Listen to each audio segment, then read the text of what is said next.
So Taylor, practice papers are quite an important part of the 11 Press preparation process, but there are key mistakes that parents can make when implementing practice papers. Perhaps you can go over those.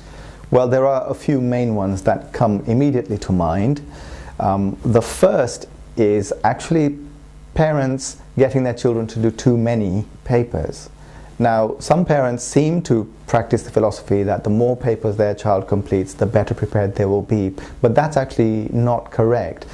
I'll elaborate on that in a minute. The other mistake some parents make is that they obtain too few papers for their child to practice, and a certain number is needed in order to give enough coverage and enough variety. So there's a certain minimum, if you like, that is required. Then probably the biggest mistake that parents make is that they focus almost exclusively on the score that their child achieves in a practice paper, when actually that's probably the least important thing about a practice paper. And the most important thing about a practice paper is not learned when doing the practice paper. It's learned after the child has completed the practice paper, when they do their corrections. And so what they learn from that practice paper is the point of it, if you like. It's the most important thing.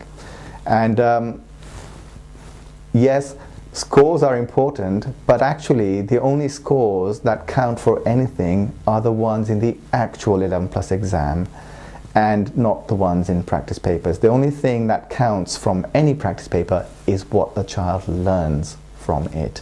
So that's the biggest mistake by far that parents make, by focusing on the scores in the papers rather than what is learned from the paper.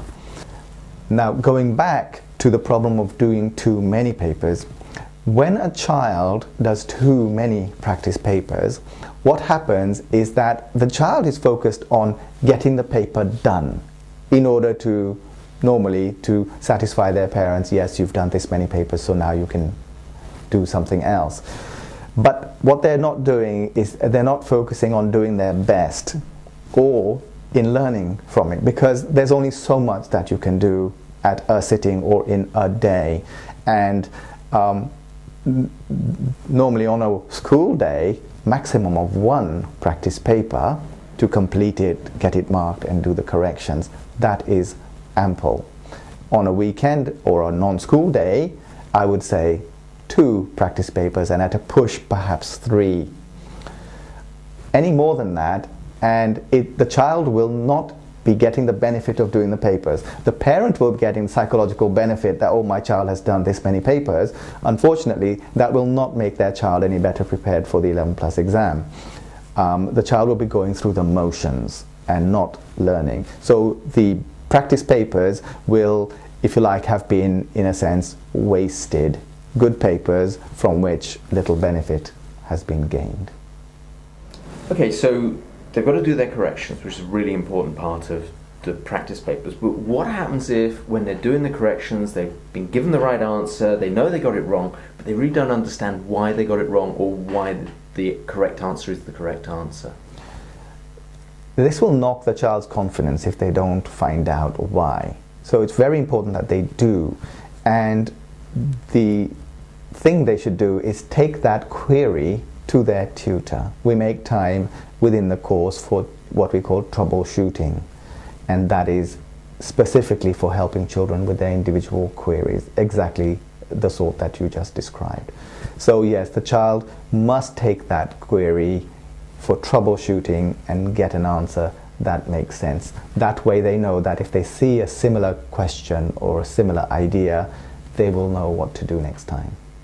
So this really does make this whole series of things and points that parents have to know about really will make practice papers a vital part of the preparation for the 11 plus exam. The practice papers are a vital part. It's how the parents use them, because sometimes you might get 2 children who do the same number of papers. Maybe they do the exact same papers, but one child will come out having gotten far more benefit than the other, because one was focused on doing the papers and the scores in the papers, and the other was concerned with what can I learn from having done this paper. So yes, it makes the best use of the papers. If a child does these papers and does not have that follow-up to do the corrections, they could wind up with a situation where they actually become slightly demoralized rather than learning from the papers. It can happen, and it does happen, because if the parents focus on the scores, then inevitably the child will focus on the scores because they're taking their lead from the parent.